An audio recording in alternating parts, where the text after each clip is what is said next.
As a business person who love business, who actually have done business for the last 20 years, I have seen an incredible encouragement for our community, the way they are courageous to come forward and say, this is what I propose, this is what I like to see happening.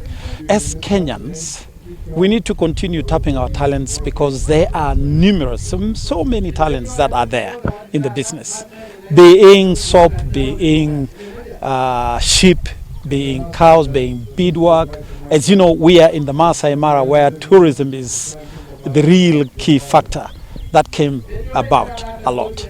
And the most touching today is the environmental matter. It just came a lot to us that environmental matter really means a lot to our community.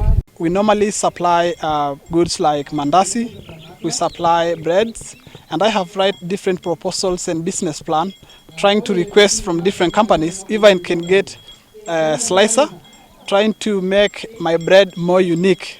I'm going to increase the workers in my bakery, and I'm going to make your money more of impact to me, so that the next time if I try this, I believe I will win again. And I'm the scholarship winner of 650,000 Kenyan shillings, and I'm really excited about it, and I am also motivated in that I got the opportunity to even expand the skills about what I had.